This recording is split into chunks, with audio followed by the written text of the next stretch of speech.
Baik, Bapak Ibu wali santri yang berbahagia, jazakumullahu khairan katsiran kami sampaikan kepada Al-Ustaz Maftuhin Ahmadi MPD selaku Direktur Pendidikan di Ma'had Al-Izzah Batu atas tadi pemaparan sosialisasi program pendidikan Ma'had Al-Izzah tahun ajaran 2021-2022. Sekarang tiba saatnya untuk sesi dialog atau tanya jawab. Sudah ada beberapa pertanyaan yang masuk di kami. Akan kami bacakan untuk selanjutnya bisa langsung dijawab oleh beliau-beliau nanti. Di sini ada Ustadz Adnan selaku Kepala SMA Al-Izzah, ada Ustadz Aziz Effendi selaku Kepala SMP Al-Izzah, ada Ustadz Yusri selaku Kepala Kepesantrenan di Ma'had Al-Izzah Putri. Baik, langsung saja untuk pertanyaan yang pertama. Apakah lulusan SMP Al-Izzah belum tentu masuk di SMA? Nah, ini mungkin pertanyaan kepada Kepala Sekolah SMA Al-Izzah, mungkin bisa langsung dijawab, Ustaz Adnan.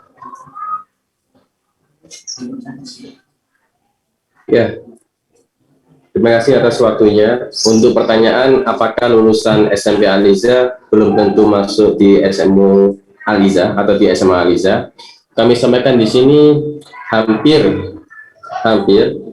seluruhnya anak-anak yang berasal dari SMP Al-Izzah diterima di SMA Al-Izzah. Hal ini dikarenakan memang anak-anak kami yang berasal dari SMP Al-Izzah memang secara nilai, secara hasil tes memang cukup baik secara rata-rata. Sehingga saya sampaikan di sini hampir semuanya anak-anak yang berasal dari SMP Al-Izzah kami terima di SMA Al-Izzah.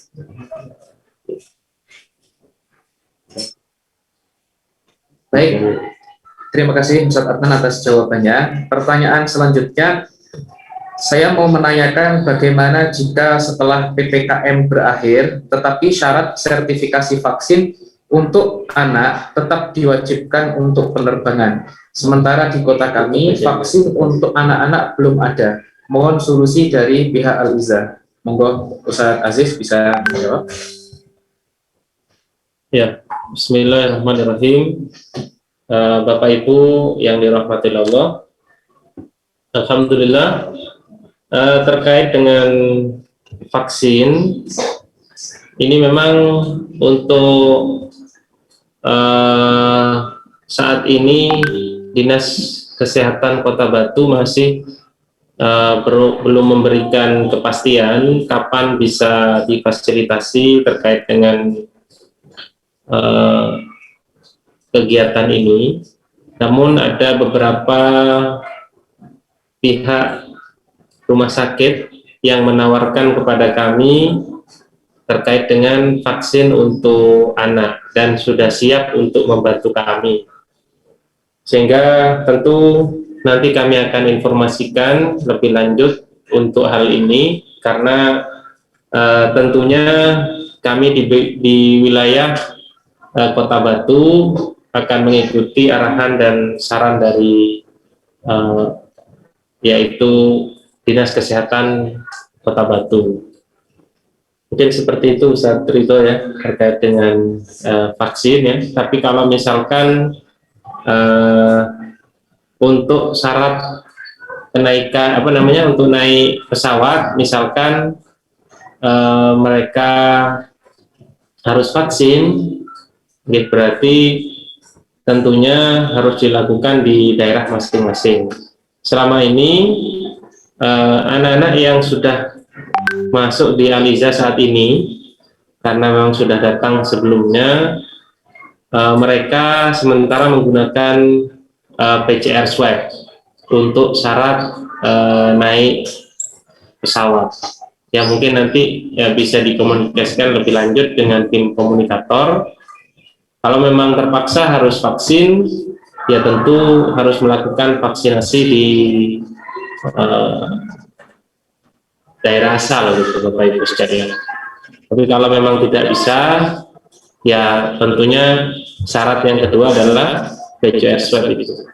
Terima kasih.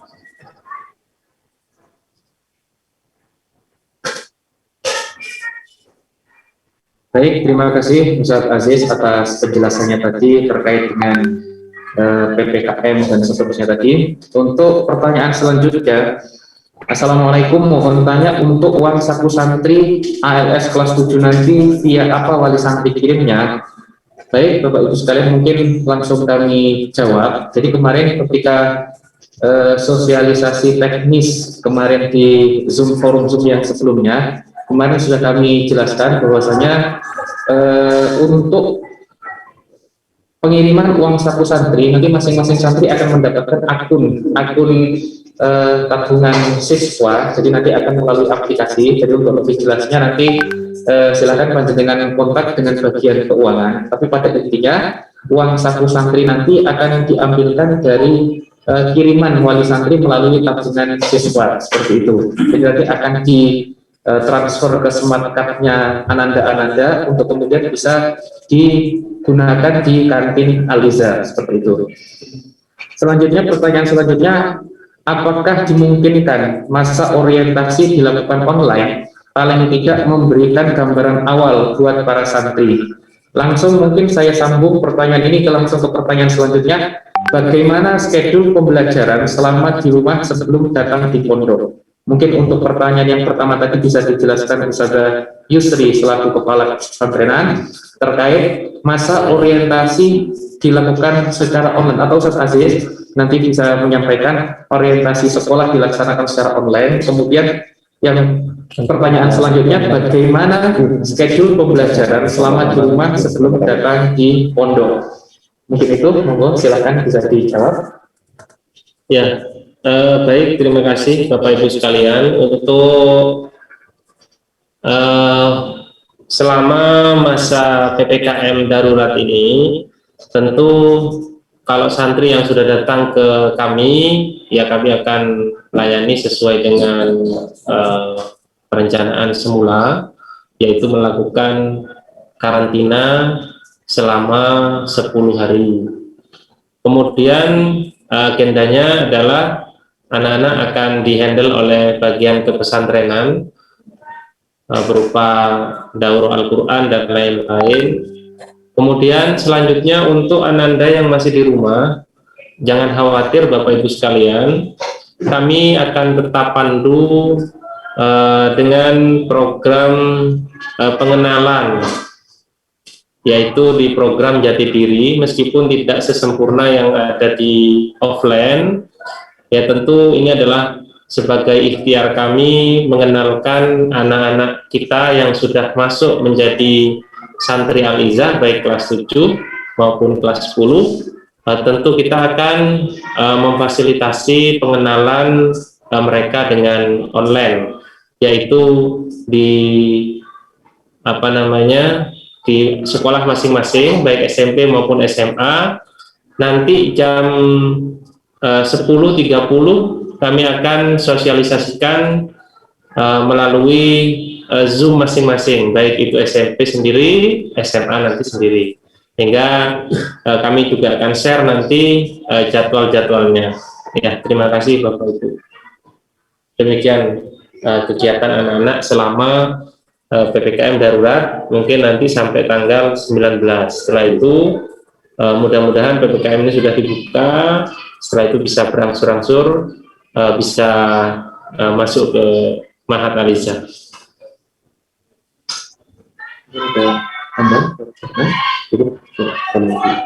Baik, terima kasih Ustaz Aziz. Selanjutnya, andai kata PPKM ini diperpanjang, sedangkan Ananda ingin belajar di Ma'had karena sudah jenuh belajar di rumah, apakah Ananda diperkenankan untuk datang ke Ma'had?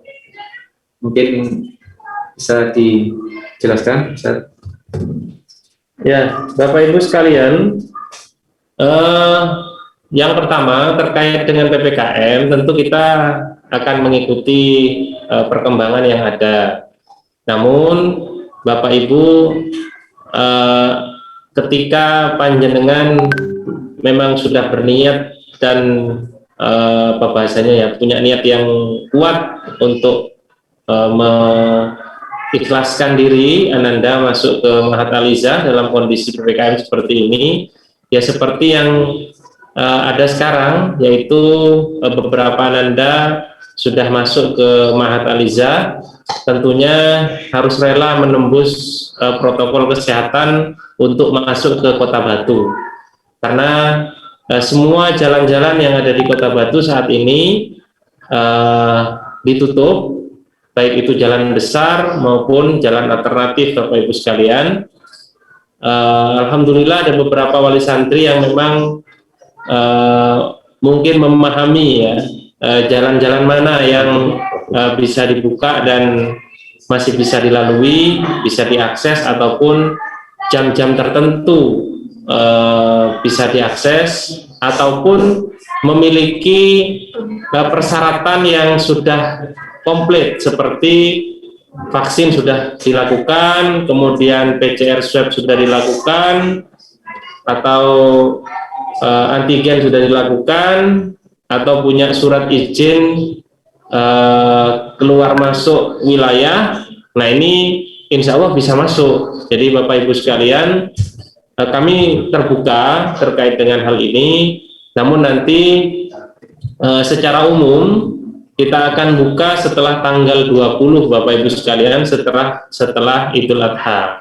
Ini secara umum ya Bapak Ibu, tapi kalau terkait dengan satu-satu yang ada kondisi khusus misalkan, ya tolong komunikasikan kepada tim komunikator kami agar nanti bisa kami upayakan bisa optimal seperti itu. Mungkin itu penjelasannya Ustaz ya, jadi kita tidak pukul rata, tapi secara umum memang setelah tanggal 20 Bapak Ibu, karena tanggal 20 kan itulah hanya. Terima kasih. Baik, terima kasih Ustaz Aziz atas jawabannya.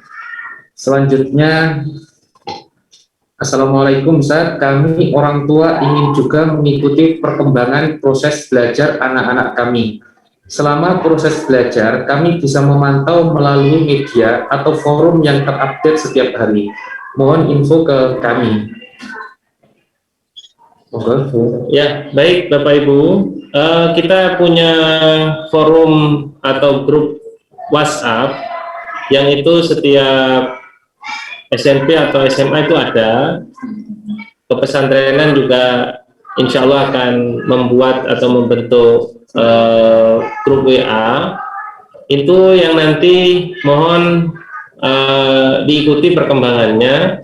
Semua aktivitas Ananda insya Allah kita akan upload di situ, sehingga Bapak Ibu bisa memonitor kegiatan-kegiatan Ananda.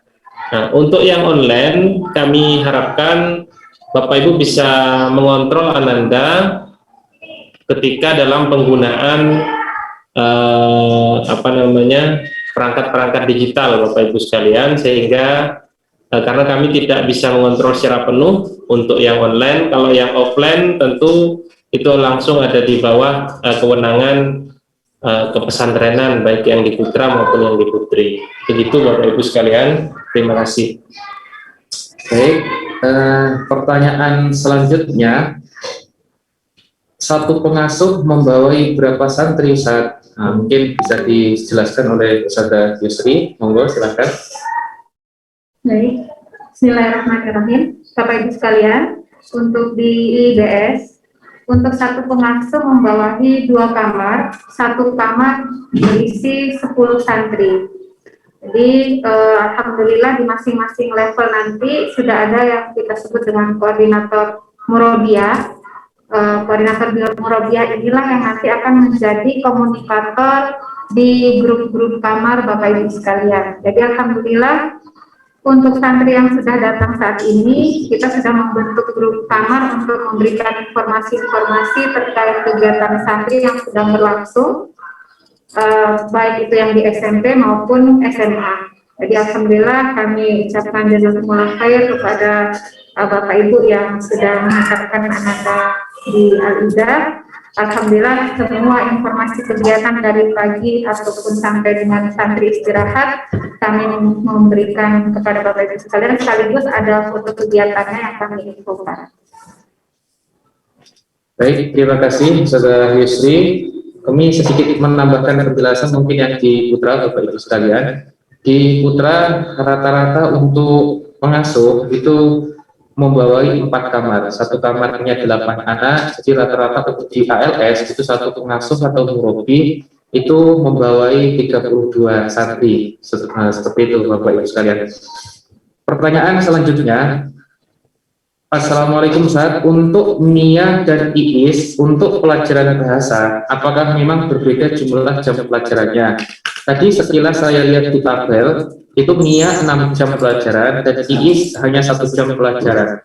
Mohon penjelasannya, terima kasih. Monggo, silakan. Ya, langsung kami jawab. Jadi untuk mata pelajaran bahasa, apakah sama antara Nia dengan yang IIS? Kami sampaikan di sini adalah sama. Jadi kalau kami di bahasa itu ada beberapa poin yang kami ingin tekankan.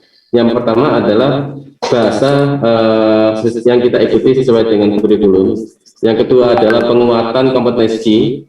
Jadi kalau di bahasa Inggris itu kami ingin kuatkan terkait dengan conversation, kemampuan listening dan seterusnya. Kemudian juga kami ada matrikulasi untuk persiapan anak-anak yang ingin lanjut ke luar negeri. Jadi kami sampaikan bahwa di sini baik Nia maupun IIS kami mempunyai porsi bahasa yang sama. Tentu nanti seiring dengan waktu semakin naik level dari kelas 10 ke kelas 11 ke kelas 12, tentu nanti akan semakin bertambah muatannya, termasuk penguatan untuk persiapan sebagian anak kami yang memang setiap tahun selalu ada yang ingin dilanjut ke luar negeri. Terima kasih. Baik, terima kasih Bapak atas penjelasannya. Jadi mohon maaf Bapak Ibu sekalian, tadi di slide tadi ada kesalahan ketik, jadi insya Allah sama jam untuk bahasanya sama antara kelas Nia dan kelas IIS. Baik, pertanyaan selanjutnya, mohon informasi Ustaz terkait ketentuan uang saku. Mungkin meskipun di sini belum ada dari bagian keuangan, mungkin Ustaz Yusri bisa sedikit sekilas untuk menjelaskan terkait uang saku santri. Bismillahirrahmanirrahim. Terkait uang saku santri, kami beri porsi untuk per minggu, jadi 1 pekan itu santri mendapatkan 200.000 atau penggunaan 200.000 rupiah. Nah, ini sudah termasuk penggunaan untuk laundry dan juga untuk membeli snack di kantin pondok ya. Jadi maksimal 200.000 per pekan. Jadi harapannya nanti karena aplikasi untuk keuangan ini juga masuk ke aplikasi HP Bapak Ibu sekalian, sehingga nanti bisa terpantau apakah Ananda ini boros dalam penggunaan uang saku atau tidak. Kami pun di kepengasuhan, kami akan memberikan manajemen pengelolaan uang saku kepada santri, sehingga apabila ada penggunaan yang berlebih, di situ kami akan mengkomunikasikan kepada Bapak Ibu sekalian, sekaligus Ananda akan kami arahkan penggunaan uang saku skala prioritas dan tidak. Demikian yang dapat kami sampaikan. Baik, terima kasih Ustaz Yusri atas penjelasannya. Pertanyaan selanjutnya, mohon info vaksin untuk santri apa bisa dikoordinir oleh pihak pesantren saja, karena biasanya usulan vaksin ke dinas kesehatan itu melalui sekolah, tidak bisa individu sendiri-sendiri. Monggo, Ustaz Aziz mungkin bisa menjelaskan. Ya, Bapak Ibu sekalian, terima kasih. Untuk vaksin yang dilakukan di Mahat Aliza, itu nanti kami akan koordinasikan dengan Bapak Ibu sekalian. Sebelum dilakukan vaksinasi, tentu kita akan menyebar semacam kuesioner ataupun inform consent kepada Bapak Ibu sekalian, siapa saja yang nantinya menyetujui untuk dilakukan vaksin, dan yang tidak menyetujui dilakukan vaksin harus melakukan atau membuat surat pernyataan, sehingga Bapak Ibu sekalian nanti sesuai dengan itu maka kami akan berkoordinasi dengan tim terkait untuk melaksanakan vaksinasi untuk anak-anak kita. Terima kasih. Baik, Ustaz Aziz, mungkin sekalian ini ada pertanyaan terkait dengan vaksin.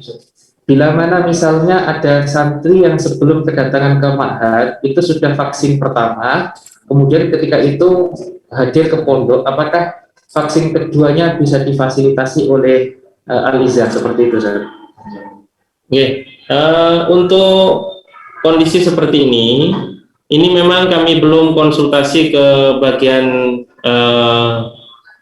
dinas kesehatan ya. Ya kalau memang nanti bisa, kami akan laksanakan program seperti ini karena mudah-mudahan bisa online Bapak Ibu sekalian vaksinasi anak ini, sehingga ketika dilakukan vaksinasi pertama misalkan di Kalimantan, kemudian vaksinasi keduanya dengan dosis yang sudah ditetapkan bisa dialihkan ke Kota Batu.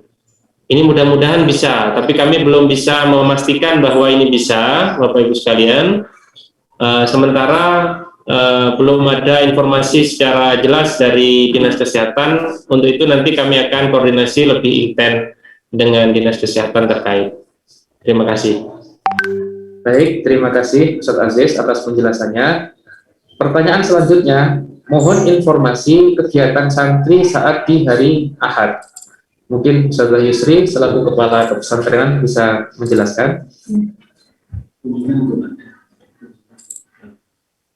Baik Bapak Ibu sekalian, karena hari Ahad itu biasanya digunakan untuk kunjungan santri, tapi karena ini masa pandemi sehingga kami belum bisa membuka kunjungan, maka kegiatan hari Ahad untuk santri adalah ada beberapa kegiatan yang kami siapkan, yaitu setelah sholat subuh dan zikir pagi, maka santri akan melaksanakan senam dan olahraga. Kemudian kami dari pesantrenan mengadakan outbound, atau nanti di pekan berikutnya kami mengadakan kreasi seni, atau di pekan berikutnya kami mengadakan gebiar bahasa Arab. Jadi setiap pekan tentunya kami sudah menyiapkan agenda-agenda kegiatan untuk santri-santri kita. Insya Allah tidak sampai duhur, karena setelah itu santri ada kegiatan mandiri untuk menyiapkan untuk agenda sekolah keesokan harinya. Terima kasih. Baik, terima kasih Ustaz Yusri atas penjelasannya. Pertanyaan selanjutnya terkait kompetensi ICT atau kemampuan menggunakan perangkat IT, software dan lain-lain. Apakah ada ekstra khusus atau sudah masuk dalam kurikulum? Terima kasih. Monggo Ustaz Aziz atau Ustaz Adnan bisa menjelaskan terkait ICT. Jadi terkait kompetensi ICT atau kemampuan menggunakan perangkat IT, software dan lain-lain, apakah ada ekstra khusus atau sudah masuk ke dalam kurikulum sekolah seperti itu? Baik, terima kasih atas waktunya. Jadi untuk kemampuan IT, jadi kami memfasilitasi. Jadi di kurikulum di SMA kami juga ada materi tentang penguatan terkait dengan informatika yang kami biasanya include-kan melalui pelajaran TIK, yang itu nanti biasanya kami kolaborasikan dengan kegiatan ekstra yang biasanya kita laksanakan di hari Sabtu. Karena memang untuk anak-anak kami di SMA memang cukup banyak anak-anak yang minat ketika nanti lulus bisa masuk atau mendalami teknik atau kemampuan dalam hal informatika. Sehingga insya Allah jangan khawatir Bapak Ibu, kami tetap akan menunjang minat anak itu melalui kurikulum maupun melalui kegiatan ekstra. Terima kasih. Baik, terima kasih Ustaz Adnan atas jawabannya. Pertanyaan selanjutnya, apakah bahasa yang diajarkan hanya 2 bahasa atau ada ekstra tambahan bahasa lainnya? Jadi seperti itu, monggo Ustaz Adnan atau Ustaz Aziz. Ya, jadi Bapak Ibu sekalian, untuk bahasa asing memang kami fokuskan 2 agar memang betul-betul menguasai. Tapi kalau misalkan ada dari santri yang ingin mendalami bahasa-bahasa yang lain, karena mungkin kemampuannya lebih, Bapak Ibu sekalian, mungkin nanti kita akan diskusikan dengan bagian konseling, sehingga seperti apa pengarahannya nanti untuk selanjutnya bisa didiskusikan dengan bagian konseling dan pengembangan diri anak. Terima kasih. Baik, monggo Ustaz Adnan untuk menambahkan. Iya, kalau untuk SMA, untuk bahasa di luar bahasa Inggris dan bahasa Arab, kami biasanya untuk anak kelas 12 yang misalkan pengen nanti punya prospek misalkan ke Jerman atau mungkin ke Jepang, kami juga memfasilitasi melalui program di kelas 12. Sehingga nanti tentu dengan adanya penambahan bahasa, entah itu bahasa Jerman, bahasa Jepang misalkan, tentu nanti akan kami masukkan, include-kan kepada program kami di kelas 12, yang agar nantinya anak-anak yang punya minat di dua bahasa atau di bahasa selain bahasa Arab dan bahasa Inggris, kita bisa memfasilitasi. Seperti itu, terima kasih. Baik, Ustaz Adnan. Pertanyaan selanjutnya ada 2 pertanyaan yang mungkin ini khusus untuk Ustazah Yusri di pesantrenan. Ada 2 pertanyaan yang ditanyakan oleh wali santri. Untuk teman-teman santri sekamar, apakah sudah dikelompokkan per jurusan MIA dan IIS atau bagaimana teknis pembagian kamar santri di asrama? Pertanyaan selanjutnya, apakah Al-Quran sudah disediakan di Al-Izzah atau bawa sendiri dari rumah? Monggo, Ustazah Yusri. Baik. Terkait pertanyaan pertama, apakah kamar santri itu sudah dikelompokkan berdasarkan jurusan? Di Bapak Ibu sekalian, sebenarnya pengelompokan kamar kemarin sudah kami susun apabila tanggal 10 seluruh santri ke Ma'had Al-Izzah. Kami susun berdasarkan asal sekolah. Harapannya adalah agar santri nanti cepat untuk proses adaptasinya. Jadi kami susun asal sekolah, asal daerah, jadi satu kamar itu bisa untuk area Surabaya, kemudian bisa area Jakarta, area Kalimantan, area Sulawesi. Nah, namun qadarullah karena sampai dengan saat ini masih PPKM darurat, maka santri yang sudah datang saat ini kami acak lagi kamarnya, sehingga yang sudah ada kami jadikan satu kamar. Nah, harapannya nanti proses adaptasi ini anak-anak cepat atau santri cepat menemukan teman yang cocok, karena ini akan mempengaruhi santri di dalam mengikuti aktivitas selanjutnya, kegiatan selanjutnya yang ada di ma'had. Nah, terkait penjurusan, karena asrama itu satu lokal, sehingga Bapak Ibu tidak perlu khawatir.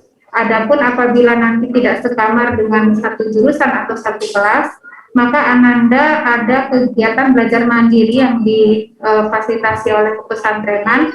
Di situ Ananda bisa mencari teman sekelasnya atau teman sejurusan untuk belajar mandiri bersama. Jadi asrama SMA itu satu lokal Bapak Ibu, jadi sangat memudahkan untuk Ananda belajar bersama. Kemudian yang kedua, terkait Al-Quran, ini sudah kami siapkan Al-Quran insya Allah untuk santri baru kelas 7 maupun kelas 10 dengan standar uni.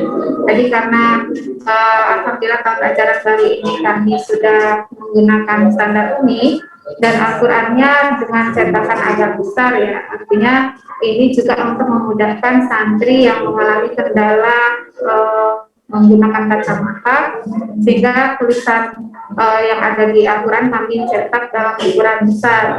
Jadi ini insya Allah mudah-mudahan bisa membantu anak-anak kita di dalam menghafal Al-Quran. Terima kasih. Baik, terima kasih Ustazah Yusri atas penjelasannya. Selanjutnya terkait bullying, ada pertanyaan. Ada pertanyaan terkait bullying. Bullying biasanya banyak terjadi di usia remaja. Bagaimana usaha sekolah untuk mempreventif masalah bullying ini? Jika ada, apa upaya sekolah? Monggo, Ustaz Aziz atau Ustaz Adnan bisa menjelaskan.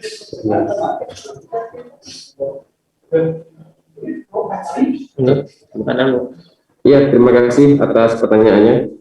Jadi untuk bullying atau perundungan, insya Allah kami di sekolah, jadi kami sudah punya tata tertib yang kami tuangkan melalui program kesiswaan, yang dalam hal ini kami juga cukup tegas dalam hal mengawasi, membimbing kepada anak-anak, jangan sampai pembulian atau perundungan terjadi di lingkungan sekolah kami. Tentu ini adalah sebuah proses yang akan selalu kita laksanakan. Kami berharap bahwa dengan sistem yang sudah kami laksanakan melalui tata tertib, bimbingan, pembinaan, dan seterusnya, kami berharap nanti kami semakin kuat dalam hal menjaga atau meminimalisir kejadian perundungan atau bullying yang terjadi di sekolah kita. Terima kasih. Cukup. Ya. Baik, pertanyaan selanjutnya. Pertanyaan, mohon izin bertanya untuk akses gadget, apakah saat kedatangan bisa langsung dibawa dan dititipkan kepada pengasuh, mengingat pembatasan kunjungan wali murid kepada santri? Mohon atas pertimbangannya. Monggo Saudara Yusri mungkin bisa dijawab dan dijelaskan. Baik, Bapak Ibu sekalian, untuk gadget untuk saat ini kami belum memperkenankan santri untuk menitipkan HP kepada kami, karena kami di layanan kepesantrenan kami menyiapkan layanan komunikasi kepada Bapak Ibu sekalian 1 pekan selama 2 kali dengan durasi 10 menit. Jadi ini kami rasa cukup untuk komunikasi dengan Bapak Ibu sekalian. Namun apabila ada hal-hal yang bersifat emergensi atau hal-hal di mana Ananda butuh untuk diberi motivasi oleh Bapak Ibu sekalian, ataukah mungkin Ananda dalam kondisi kesehatan yang perlu untuk diberikan arahan oleh Bapak Ibu, maka kami dari layanan kepesantrenan akan memberikan layanan video call kepada Bapak Ibu sekalian. Jadi nanti terkait hal ini Bapak Ibu silakan mengkomunikasikan kepada kami. Apabila dari 10 menit waktu yang kami berikan untuk layanan 1 pekan 2 kali tersebut dirasa masih perlu untuk memotivasi Ananda, silakan nanti bisa dikomunikasikan kepada koordinator Murobiah. Terima kasih. Baik, terima kasih Saudara Yusri atas jawaban dan penjelasannya. Selanjutnya, mungkin ini beberapa pertanyaan terakhir yang bisa kami jawab karena keterbatasan waktu. Ini terkait dengan kalau ada anak yang ketika akan masuk ternyata hasil swabnya positif, apakah tetap masuk dan diisolasi di pondok atau diisolasi di daerah masing-masing? Monggo, Ustaz Aziz mungkin bisa menjawab. Ya, baik Bapak Ibu sekalian. Di surat edaran kami, sudah kami jelaskan bahwa syarat masuk ke Al-Izzah adalah tes antigen atau PCR swab itu harus negatif ataupun non-reaktif, sehingga apabila positif maka tentu jangan diberangkatkan dulu ke Ma'had Al-Izzah, Bapak Ibu sekalian. Mohon diisolasi mandiri selama 10 hari di rumah agar betul-betul sehat, Bapak Ibu sekalian. Kalau bergejala ditambah dengan sekian hari bergejalanya itu, sehingga nanti betul-betul kondisi prima baru bisa masuk ke Ma'had Al-Izzah. Terima kasih. Baik, terima kasih Ustaz Aziz. Berikutnya mungkin pertanyaan terakhir untuk Ustaz Yusri di bagian kepesantrenan. Ustaz, sistem halakoh yang habis subuh dan habis maghrib itu pripun? Jadi bagaimana sistem halakoh tahfidz di ba'da subuh dan ba'da maghrib? Mungkin sekaligus menyambung ada pertanyaan selanjutnya. Ustaz, anak saya ada 2 yang diterima di Al-Izzah, putri dan putra, di mana jadwal masuk harinya tidak sama. Mohon petunjuknya, apakah boleh dibarengkan antara putra dengan putri, putra ikut putri, atau sebaliknya, seperti apa teknisnya? Mungkin itu, Saudara Yusri, monggo. Baik, terkait sistem halakoh untuk tahfidz di ibadah subuh dan di ibadah maghrib, jadi kami berkelompok tahfidz itu ada 17 santri dengan 1 guru tahfidz. Nah, di sini untuk pertama kali santri datang, maka kami akan lakukan agenda tahsin dan pemetaan kemampuan hafalan santri. Jadi untuk halakoh pertama ini belum dilakukan setoran hafalan atau ziyadah. tetapi kami petakan dulu dan kami melihat dulu kualitas bacaan santri kita. Nah, kemudian setelah tahsin terlewati dan kita mengetahui santri kemampuan hafalannya seperti apa dan cocoknya menghafal dengan metode yang seperti apa, nah ini nanti kami akan arahkan untuk menyetorkan hafalan. Jadi nanti di dalam satu kelompok nanti akan ada heterogenitas santri yang akan dipetakan oleh guru tahfidz.